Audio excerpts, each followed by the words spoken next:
In this class, we are going to discuss one of the major important concept, that is compound interest. So compound interest అనేది చాలా important rule అండి. చాలా మంది ఎక్కువ మంది ఇబ్బంది పడే పరిస్థితి, చాలా ఎక్కువ టైం కన్జ్యూమ్ చేస్తుంటాయి ప్రాబ్లమ్స్ సాల్వ్ చేసేటప్పుడు. వాటిని మనం ఈజీగా ఎలా సాల్వ్ చేయొచ్చు అనేది మనం చూస్తున్నాం. అండ్ ఇక్కడ 2 మెథడ్స్ ని ఫాలో అవుతాం. ఒకటి ఫార్ములా మెథడ్ ఉంటుందండి, ఇంకోటి లాజికల్ అప్రోచ్ ఉంటుంది. సో ఫార్ములా మెథడ్ లో మీకు ఎప్పటికీ క్యాలిక్యులేషన్స్ అనేవి చాలా ఎక్కువగాను లెందీగాను ఉన్నట్లు కనిపిస్తూ ఉంటాయి. సో వాటిని ఓవర్కమ్ చేయాలి అంటే, మనం క్యాలిక్యులేషన్స్ ని ఓవర్కమ్ చేయాలి అంటే సో మన లాజికల్ మెథడ్ ని కూడా అప్లై చేయాల్సిన అవసరం అయితే ఉంటుంది. సో దాని ద్వారా మన క్యాలిక్యులేషన్స్ ని చాలా ఈజీగా ట్యాకిల్ చేయగలుగుతున్నాం. And at the same time the logical approach అంతా కూడా మనకి ఈ యొక్క పర్సంటేజ్ సింప్లిఫికేషన్స్ బేస్డ్ మీదే కాన్సెప్ట్ అంతా కూడా రన్ అవుతూ ఉంటుంది. So let's see we're going to discuss the compound interest లో మనకి ఫస్ట్ మనం క్యాలిక్యులేట్ చేసేటప్పుడు అమౌంట్ అనేది వస్తుందండి ఫార్ములాలో. అమౌంట్ అంటే ప్రిన్సిపల్ ప్లస్ ఇంట్రెస్ట్ రెండింటిని కలిపి మనం అమౌంట్ అంటాం. So amount equal to principal into 100 plus r by 100 whole to the power of t. Definitions are same అండి. p అంటే ప్రిన్సిపల్, అంటే దేని మీద అయితే ఇంట్రెస్ట్ క్యాలిక్యులేట్ చేస్తున్నామో దాన్ని ప్రిన్సిపల్ అని, SUM సమ్ అని, ఆర్ లేకపోతే బారోయింగ్ మనీ ఆర్ లెంటెడ్ మనీ అని, సో అప్పుగా తెచ్చిన మనీ లేకపోతే అప్పుగా ఇచ్చిన మనీ, అంటే దేని మీద అయితే ఇంట్రెస్ట్ క్యాలిక్యులేట్ చేస్తామో దాన్ని ప్రిన్సిపల్ p అని అంటున్నాం ఇక్కడ. అండ్ అలాగే r is the rate of interest, ఇది ఎప్పటికీ పర్సంటేజ్ లో ఉంటుందండి. t is the time period in years. So this is the formula to calculate amount in compound interest. Amount ని క్యాలిక్యులేట్ చేయడం అంటే ఈ ఫార్ములా ద్వారా మనకి ఏమొస్తుందంటే ప్రిన్సిపల్ ప్లస్ ఇంట్రెస్ట్ రెండు కలిపి వస్తుందండి. దాంట్లో నుంచి ప్రిన్సిపల్ డిడక్ట్ చేసినట్లయితే మనకి కాంపౌండ్ ఇంట్రెస్ట్ ఎంత అనేది తెలుస్తుంది. So this is the formula used for only interest compounded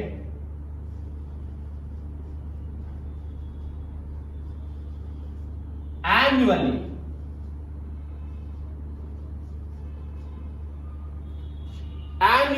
so interest కనుక ఇయర్లీ కనుక క్యాలిక్యులేట్ చేస్తున్నప్పుడు మాత్రమే ఈ ఫార్ములా వాడతాము. సో హాఫ్ ఇయర్లీ క్యాలిక్యులేట్ చేస్తున్నప్పుడు మనం మళ్ళీ ఫార్ములాని వాడాల్సిన అవసరం ఉండదండి. అది లాజికల్ అప్రోచ్ ద్వారానే మనకి ఈజీగా ఉంటుంది.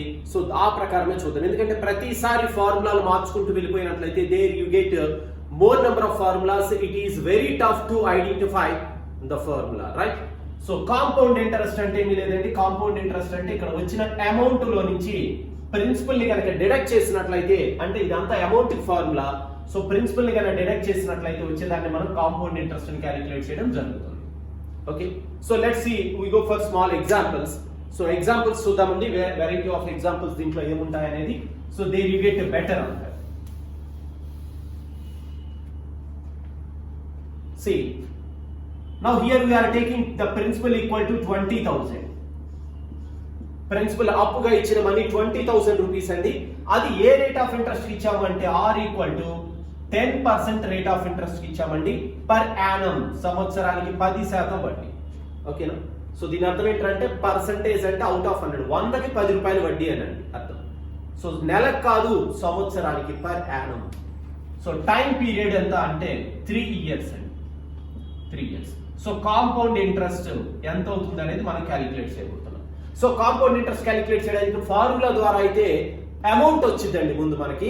ఆ తర్వాత ఆ అమౌంట్ నుంచి కాంపౌండ్ ఇంట్రెస్ట్ ని డిడక్ట్ చేస్తే, అంటే నేను ప్రిన్సిపల్ ని డిడక్ట్ చేస్తే కాంపౌండ్ ఇంట్రెస్ట్ అనేది వస్తుంది. ఆ తర్వాత లాజికల్ అప్లికేషన్ అయితే ఇంకా అమౌంట్ అక్కర్లేదని డైరెక్ట్ గా కాంపౌండ్ ఇంట్రెస్ట్ ని మనం క్యాలిక్యులేట్ చేయొచ్చు.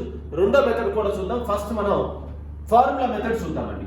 అమౌంట్ ఈక్వల్ టు ప్రిన్సిపల్ అంటే 20,000 ఇంటూ 100 ప్లస్ r అంటే 10 అండి. ఇక్కడ 100 ప్లస్ 10 అంటే 110 by 100, 110 by 100 into 110 by 100 into 110 by 100. So 3 times ఎందుకు రాస్తున్నానంటే హోల్ పవర్ t అంటే ఎంత అండి? ఇక్కడ 3 ఇయర్స్ అండి. హోల్ పవర్ t అంటే 3 టైమ్స్ తీసుకుంటున్నాం కాబట్టి సో 3 టైమ్స్ రాసేసాను. సో అదే 2 ఇయర్స్ కంటే 2 టైమ్స్ రాస్తాం, 4 ఇయర్స్ కంటే 4 టైమ్స్ రాస్తాం.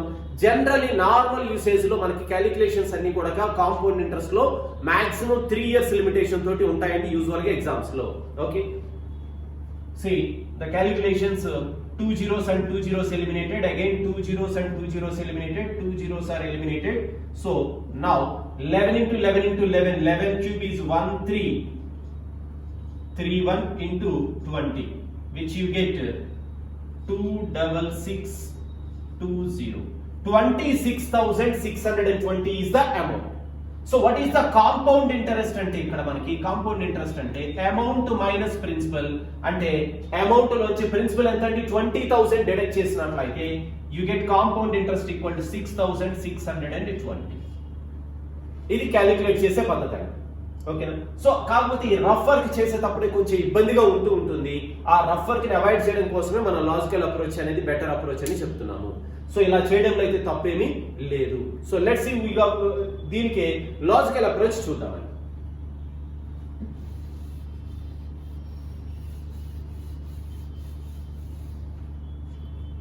లాజికల్ అప్రోచ్ చూద్దాం. So first year compound interest equal to, so 10% rate of interest కాబట్టి డైరెక్ట్ గా ప్రిన్సిపల్ మీద 10% అండి. ఫస్ట్ ఇయర్ కాంపౌండ్ ఇంట్రెస్ట్ అంటే 20,000 లో 10% ఇంట్రెస్ట్ సంవత్సరానికి. 10% అంటే ఎంత అండి? 2,000. సో ఫస్ట్ ఇయర్ లో 2,000 రూపీస్ ఇంట్రెస్ట్ వచ్చింది. Second year compound interest equal to, మళ్ళీ సెకండ్ ఇయర్ లో కూడా ఈ 20,000 మీద 10% అంటే 2,000 ప్లస్ ఎందుకు రాస్తున్నానంటే ఇక్కడ మీనింగ్ మీకు కరెక్ట్ గా అర్థమవుతుందండి. కాంపౌండ్ ఇంట్రెస్ట్ అంటే ఇంట్రెస్ట్లు క్యాలిక్యులేట్ చేసే పద్ధతిని మనం కాంపౌండ్ ఇంట్రెస్ట్ అంటాం. సో ఆ ఒక్క మీనింగ్ ని మనం ఇక్కడ కాంపౌండ్ ఇంట్రెస్ట్ అనే వర్డ్ తో క్లాసిఫై చేస్తున్నాం. ఇంట్రెస్ట్లు క్యాలిక్యులేట్ చేయాలి. ఇది ఎక్కడి నుంచి వచ్చిందండి? 20,000 నుంచి, అంటే ప్రిన్సిపల్ నుంచి. ప్లస్ అని రాస్తున్నానండి, గతంలో ఏవైతే ఇంట్రెస్ట్లు ఉన్నాయో ఆ ఇంట్రెస్ట్లు కూడా ఇంట్రెస్ట్ రాయాలి. సో దీంట్లో కూడా మళ్ళీ ఎంత పర్సెంటేజ్ అండి? 10%. రేట్ ఆఫ్ ఇంట్రెస్ట్ ఏదైతే ఇచ్చాడో అదే అప్లై చేస్తూ ఉంటాం. 2,000 లో 10% అంటే 200. సెకండ్ ఇయర్ ఇంట్రెస్ట్ మొత్తం ఎంత అంటే 2,200 అవుతుంది. థర్డ్ ఇయర్ అంటే last year, third year interest equal to compound interest equal to 2,000 from the principal. ఈ 2,000 ప్రిన్సిపల్ నుంచి పైన ఇక్కడ ఉన్న ప్రతి నెంబర్ కి కూడా ఇంట్రెస్ట్ రాయాలి ఇక్కడ.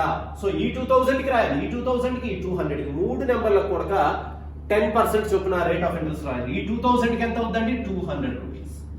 ఈ 2,000 కి ఎంత అవుతుందండి? 200 రూపీస్. ఈ 200 కి 10% అంటే 20. సో ఆల్ టుగెదర్ ఇది మొత్తం కాంపౌండ్ ఇంట్రెస్ట్ 3 సంవత్సరాల కలిపి. ఇక్కడ చూడండి, ప్రతి ఇయర్ కి క్లియర్ గా కాంపౌండ్ ఇంట్రెస్ట్ అనేది దొరుకుతూనే ఉంది. సో ఇండివిజువల్ గా మనకి తెలిసి ఏ ఇయర్ లో ఎంత క్యాలిక్యులేట్ అయిందో. సో మొత్తం కలిపి 3 ఇయర్స్ కి ఎంత అవుతుందంటే 6,620. 6,620 is the compound interest for the 3 years period. So ఈ క్యాలిక్యులేషన్ అనేది నిజానికి చాలా సింప్లిఫైడ్ ఫార్మేట్ అండి. అంటే క్యాలిక్యులేషన్ లో రఫ్ వర్క్ అనేవి హెవీగా కనిపించవు మీకు. ఓకేనా? సో చూడడానికి ఇది పెద్దదిలాగా కనిపిస్తుందంటే కొంచెం మీరు అలవాటు పడ్డట్లయితే నేను దీన్ని మొత్తాన్ని కూడా సింగిల్ లైన్ లో చేసి చూపిస్తాను. చూడండి,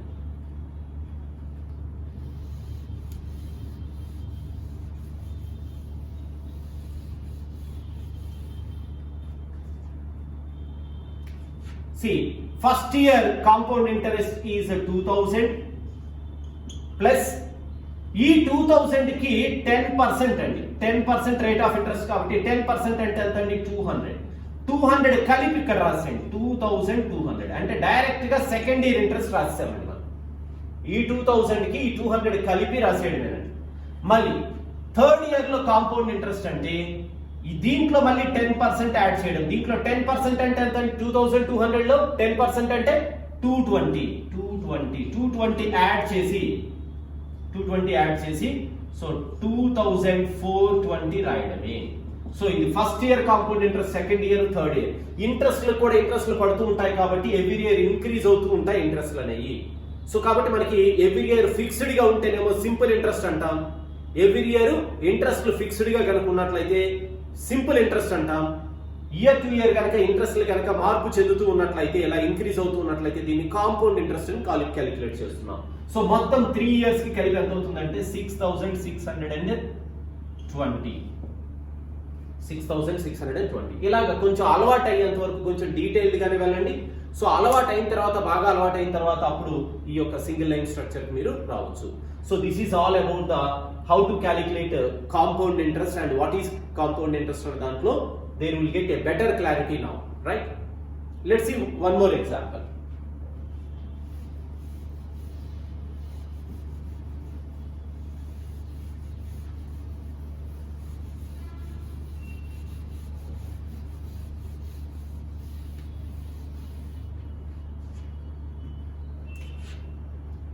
Now the principal is given 40,000. Principal is given 40,000 and the rate of interest is given 20% per annum. Time period is equal to 1.5 year. Time period equal to 1.5 year. But one more point is given: interest compounded half yearly.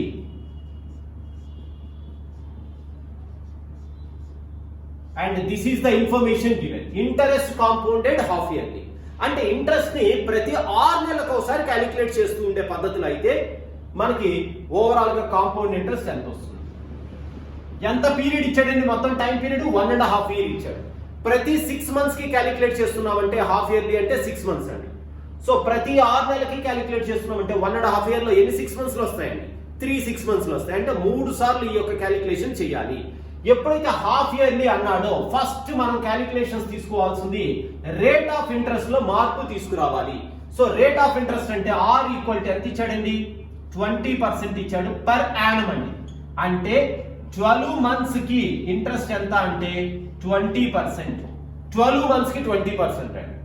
1 year కదా per annum, సంవత్సరానికి 20%, అంటే 12 నెలలకి 20% calculate. Half yearly అన్నాడు కాబట్టి so అంటే 6 months కి అంటే half yearly అన్నప్పుడు రేట్ ఆఫ్ ఇంట్రెస్ట్ కూడా హాఫ్ అవుద్ది, అంటే 10% అవుద్ది. సో ఈ 10% తీసుకొని మాత్రమే మనం ఇక్కడ క్యాలిక్యులేషన్స్ చేయాల్సిన అవసరం అనేది ఉంటుంది. సో ఇప్పుడు మనకి రేట్ ఆఫ్ ఇంట్రెస్ట్ అంటే 20% కాదండి, ఎంత తీసుకోవాలి? 10% తీసుకోవాలి. సో కాంపౌండ్ ఇంట్రెస్ట్ క్యాలిక్యులేట్ చేస్తున్నాను చూడండి. ఫస్ట్ 6 మంత్స్ కి కాంపౌండ్ ఇంట్రెస్ట్ ఎంత అంటే 40,000 ప్రిన్సిపల్ లో 10% అంటే ఎంత అండి? 4,000 is the compound interest. Next 6 months కి 4,000 ప్లస్ ఈ 4,000 లో మళ్ళీ 10% అంటే ఎంత అండి? 400. లాస్ట్ 6 మంత్స్ దాంతో 1.5 ఇయర్ అయిపోతుందండి. లాస్ట్ 6 మంత్స్ కాంపౌండ్ ఇంట్రెస్ట్ ఎంత అంటే 4,000. ఇది ప్రిన్సిపల్ 10% అండి. ఈ 4,000 కి 10% అంటే 400. ఈ 4,000 కి 10% అంటే 400. ఈ 400 కి 10% అంటే 40. సో మొత్తం 1.5 ఇయర్ కి అంటే 3 టైమ్స్ మొత్తం క్యాలిక్యులేట్ చేసి వాటిని యాడ్ చేస్తే యు గెట్ 12,000 ప్లస్ 1200 అంటే ఎంత? 13,240. 13,240. సో మొత్తం యాడ్ చేసినట్లయితే 12,000, 13,240, 13,240. ఇది మనకి compound interest for 1.5 year period on 40,000 at the rate of 20% per annum interest being compounded half yearly. ఈ పదం వాడితే మనం రేట్ ఆఫ్ ఇంట్రెస్ట్ ని మార్చాలి. అలాగే ఇదే ఎగ్జాంపుల్ ని మనకి హాఫ్ ఇయర్లీ కాకుండా క్వార్టర్లీ అని కూడా అడగొచ్చండి. వాడు క్వార్టర్ ఇయర్ అంటే ఈ హాఫ్ ఇయర్ లో మళ్ళీ సగం అండి. అంటే ఎన్ని మంత్స్ కండి? 3 మంత్స్ కి ఒకసారి క్యాలిక్యులేట్ చేస్తాం. అది కూడా చూడండి ఒకసారి. One more example. మనం హాఫ్ ఇయర్లీ కాకుండా క్వార్టర్లీ క్యాలిక్యులేట్ చేస్తున్నట్లయితే ఎలా చేద్దాము? సో దీన్ని మీరు సింగిల్ లైన్ లో కూడా ఎలా చేయాలో కూడా చెప్పానండి మీకు. మీరు ట్రై చేయొచ్చు, బట్ కొంచెం మంచి ప్రాక్టీస్ ఉన్న తర్వాత, ప్రాబ్లమ్స్ మీద క్లారిటీ వచ్చిన తర్వాత మీరు ఆ వర్షన్స్ అని ట్రై చేయండి. ఓకే.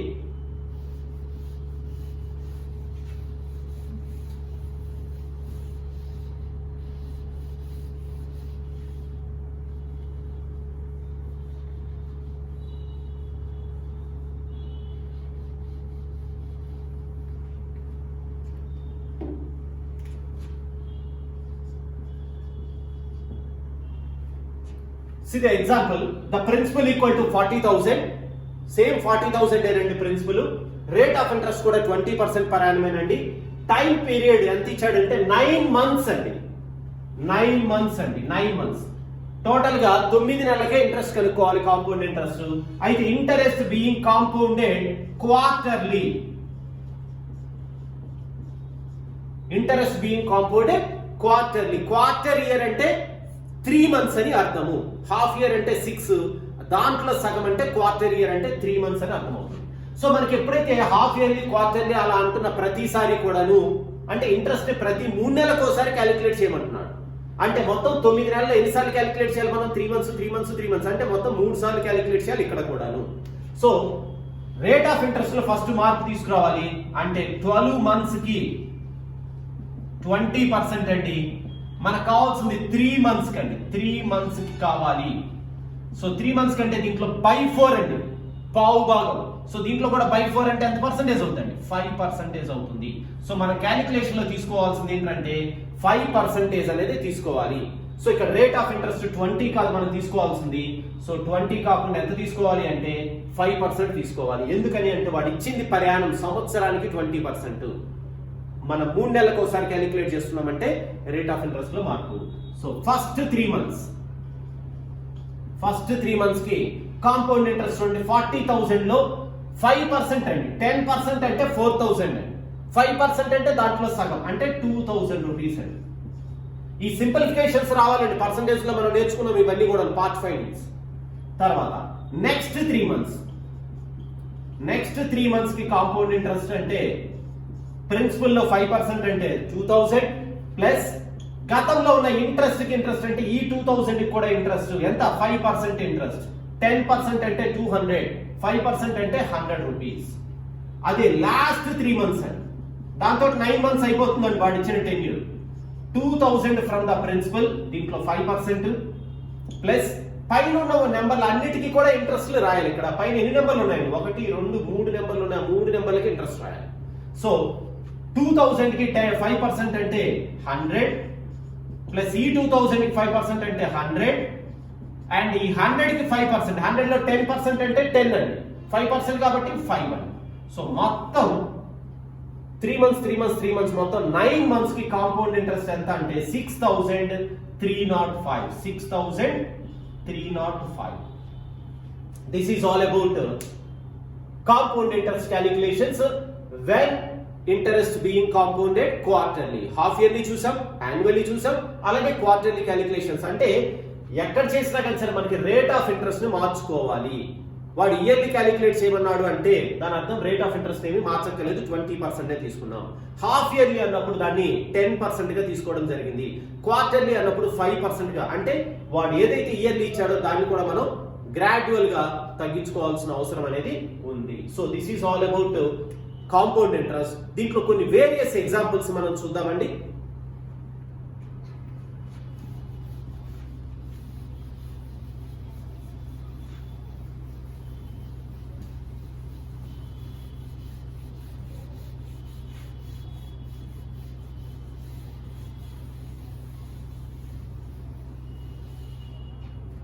దీంట్లో మనకి కాంపౌండ్ ఇంట్రెస్ట్ లో, సింపుల్ ఇంట్రెస్ట్ లో అడిగిన అన్ని వేరియంట్ క్వశ్చన్స్ ని దీంట్లో అడగడం కుదరదండి. యూజువల్ గా చెప్పాలంటే కాంపౌండ్ ఇంట్రెస్ట్ లో మాక్సిమం ఆఫ్ 3 years కి కాంపౌండ్ ఇంట్రెస్ట్ కనుక్కోమని అడుగుతాడు.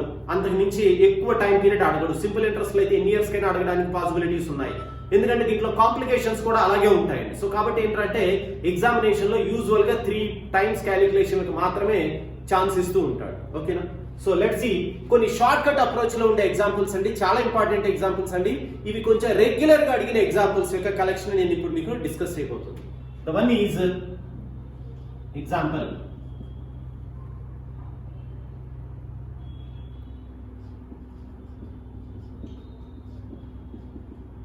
ఫస్ట్ ఇయర్ కాంపౌండ్ ఇంట్రెస్ట్ ఇచ్చాడండి, లేకపోతే సెకండ్ ఇయర్ కాంపౌండ్ ఇంట్రెస్ట్ ఇచ్చాడండి, లేకపోతే థర్డ్ ఇయర్ కాంపౌండ్ ఇంట్రెస్ట్ ఇచ్చాడండి, లేకపోతే 4th ఇయర్ కాంపౌండ్ ఇంట్రెస్ట్. అంటే ఇది ఫస్ట్ ఇయరే ఇవ్వాల్సిన అవసరం లేదండి. ఏదైనా కానీ సరే ఒక సంవత్సరం compound, 4th year compound interest అనుకోండి. For example 4th year compound interest అనే సర్టెన్ సమ్. ఓకే, ఇంట్రెస్ట్ మాత్రమే చెప్తున్నాడు, అది 4th ఇయర్ లో వచ్చిన ఇంట్రెస్ట్ మాత్రమే చెప్తున్నాడండి. సో అది లెట్ us say 6,000 రూపీస్ వచ్చిందండి. 4th ఇయర్ కాంపౌండ్ ఇంట్రెస్ట్ ఎంత వచ్చిందంటే 6,000 రూపీస్ వచ్చింది. అలాగే 5th year compound interest, 5th year compound interest so ఇది 4th ఇయర్ ఇచ్చాడు కాబట్టి నేను 5th ఇయర్ అని రాస్తానండి. ఇది 5th ఇయర్ ఇంట్రెస్ట్ ఇస్తే 6th ఇయర్ రాస్తానండి. అంటే రెండు వరుసగా ఉండే కాన్సిక్యూటివ్ ఇయర్స్ కనుక కాంపౌండ్ ఇంట్రెస్ట్ కనుక ఇచ్చినట్లయితే మనల్ని ఎలాంటి ఇన్ఫర్మేషన్ క్వశ్చన్ చేస్తాడు. ఇది 6,300 ఉందండి. 6,300 ఉందండి. సో ఈ రెండు ఇచ్చినప్పుడు మనకి రేట్ ఆఫ్ ఇంట్రెస్ట్ ఎంత, find the rate of interest. Principal అడగడండి, ఏం అడగడండి, ఈ డేటా ఇచ్చినప్పుడు మనకి రేట్ ఆఫ్ ఇంట్రెస్ట్ అడుగుతాడు. ఓకేనా. సో దీనికి షార్ట్ కట్ ఏంటంటే మీకు వరుస సంవత్సరాలు, అది 6th year 7th year 8th year 9th year అట్లా ఏదైనా వరుస సంవత్సరాలు ఇచ్చిన ప్రతిసారి దీన్ని చేయొచ్చండి. రేట్ ఆఫ్ ఇంట్రెస్ట్ కనుక్కోవడం అంటే మీరు ఇచ్చిన వాల్యూస్ కి మోర్ పర్సంటేజ్ కనుక్కోండి. మోర్ పర్సంటేజ్ అనే పదం మన పర్సంటేజ్ లో నేర్చుకున్నామండి. సో మోర్ పర్సంటేజ్ అంటే అర్థం ఏంటంటే డిఫరెన్స్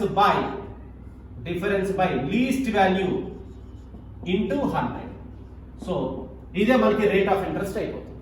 సో కాబట్టి మనం జస్ట్ ఈ ఫార్మేట్ మనకు ఆల్రెడీ తెలిసిన ఫార్మేట్ అండి ఇది. మోర్ పర్సంటేజ్ లెస్ పర్సంటేజ్ అయితే తెలుసు కదా, మోర్ పర్సంటేజ్ క్యాలిక్యులేట్ చేయాలి ఈ రెండు వాల్యూస్ కి. సో అంటే ఏమవుతుంది చెప్పండి, rate of interest equal difference అంటే 300 బై లీస్ట్ అంటే 6,000 into 100. So which you get 3 zeros and 3 zeros cancel అండి. 6 1 times 6 5 times. So 5% is the rate of interest. So వరుస సంవత్సరాలు ఇచ్చినప్పుడు నేను షార్ట్ కట్ అండి చెప్తుంది, థియరీ ఫాలో అవ్వద్దు. ఓకేనా. సో కాంపౌండ్ ఇంట్రెస్ట్ లో థియరిటికల్ అప్రోచెస్ ని ఫాలో అవుతూ ఎగ్జామ్ లో మాత్రం ఎప్పటికీ మనం చేయలేము. ఓకేనా. సో కాబట్టి ఖచ్చితంగా మీరు నేను చెప్తున్న ఏదైతే ఎగ్జాంపుల్స్ చెప్తున్నానో ఆ ఎగ్జాంపుల్స్ ని 100% ఫాలో అప్ చేయండి, రిపీటెడ్ గా ఫాలో అప్ చేయండి. యూ కెన్ రికగ్నైజ్ కొత్త ఎగ్జాంపుల్స్ ని మనం సాల్వ్ చేయగలడానికి ఈ నాలెడ్జ్ సరిపోతుంది. Okay right. See the one more example. So ఇప్పుడు నేను మీకు కాన్సిక్యూటివ్ ఇయర్స్ కాంపౌండ్ ఇంట్రెస్ట్ ఇచ్చానండి. ఇదే ఎగ్జాంపుల్ ని యాజ్ ఇట్ ఈస్ గా మనం దేనికి అప్లై చేయొచ్చు అంటే అమౌంట్స్ కి అప్లై చేయొచ్చు. అమౌంట్స్ కి అప్లై చేయొచ్చు.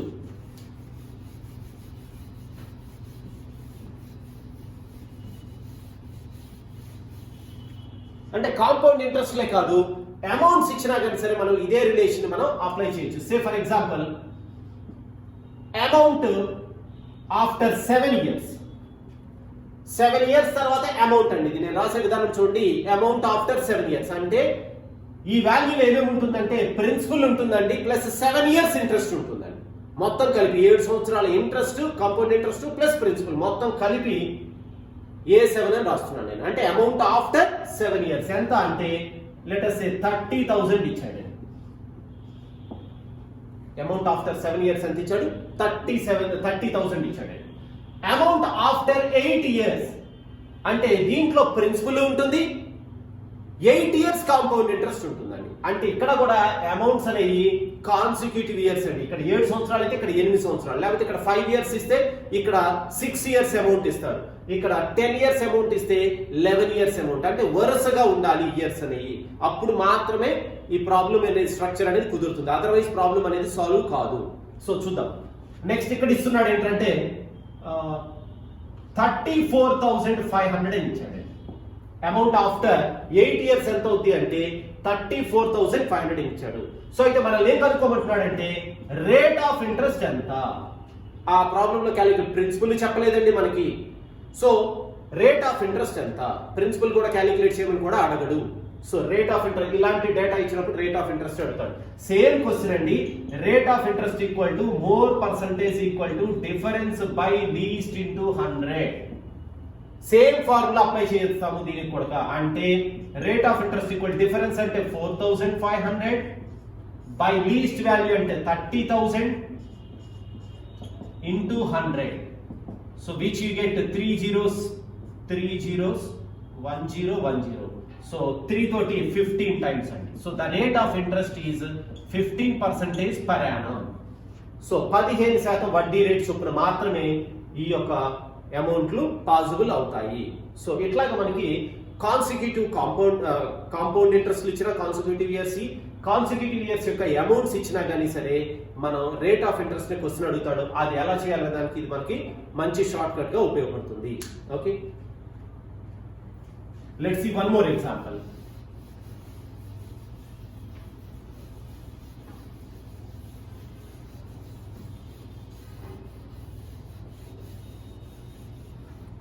సి ఒకవేళ కాన్సిక్యూటివ్ ఇయర్స్ ఇయ్యనప్పుడు ఎలాంటి క్వశ్చన్ అడుగుతాడు అనేది చూద్దాం. ఇవన్నీ కూడా ఫ్రీక్వెంట్ గా గతంలో ఎగ్జామ్స్ లో అడిగిన క్వశ్చన్స్ యొక్క కలెక్షన్ అండి ఇది. So be careful. Amount after 5 years ఎంత అంటే 30,000. Amount after 10 years equal to 40,000. So 5 years తర్వాత అమౌంట్ 30,000 అండి. డబుల్ ద పీరియడ్ అండి. So double the period 5 years అయితే 10 years అంటే డబుల్ ద పీరియడ్ మాత్రమే ఇది యాక్సెప్టెడ్ అండి. ఇందాక వరుస సంవత్సరాలు తీస్తే ఏం కనుక్కోమని అడుగుతాడు? రేట్ ఆఫ్ ఇంట్రెస్ట్ కనుక్కోమని అడుగుతాడు. ఇక్కడ అమౌంట్లు అనేవి ఇచ్చాడు. ఇప్పుడు కూడా 30,000 is the amount after 5 years, 40,000 is the amount after 10 years on the same principal at the same rate of interest. So అయితే డబుల్ ద పీరియడ్ ఇచ్చాడు చూడండి. ఇక్కడ 5 years అంటే ఇక్కడ 10 years, ఇక్కడ 6 years అయితే ఇక్కడ 12 years ఇస్తాడు, ఇక్కడ 2 years ఇస్తే ఇక్కడ 4 years ఇస్తాడు. డబుల్ ద పీరియడ్ కనుక ఇస్తే మాత్రమే ప్రాబ్లం సాల్వ్ అవుతుందండి, లేకపోతే ప్రాబ్లం సాల్వ్ కాదు. బట్ క్వశ్చన్ ఏమడుగుతాడంటే ఫైండ్ ద ప్రిన్సిపల్. ఏం కనుక్కోమని అడుగుతున్నాడంటే అసలు ఎంత. ఇక్కడ రేట్ ఆఫ్ ఇంట్రెస్ట్ అడగడు, ఇలాంటి చోట్ల ప్రిన్సిపల్ ఎంత అని అడుగుతాడు.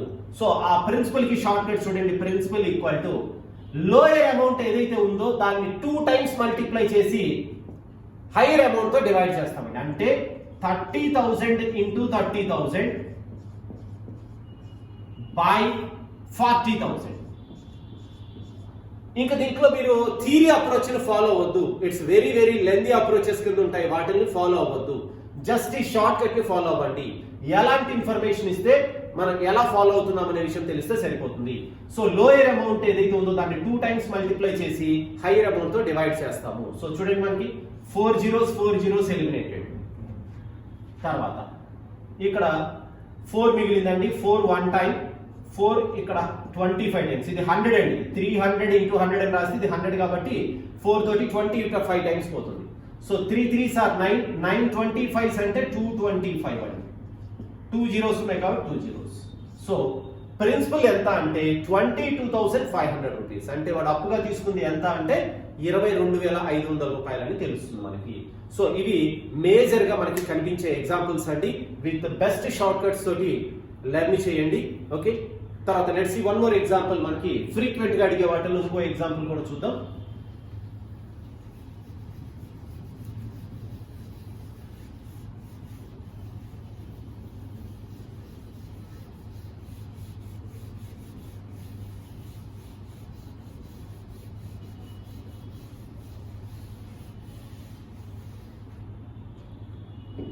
Let's see the one more example.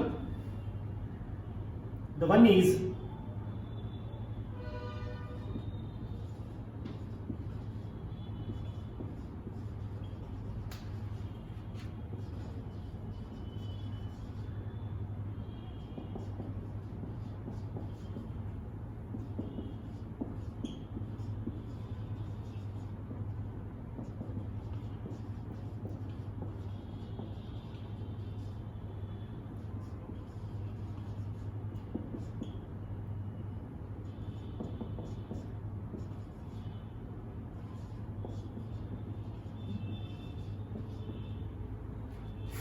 see the example given, a sum becomes double itself in 5 years. మీరు ఏదైతే సమ్ అంటే ఇక్కడ ప్రిన్సిపల్ అండి.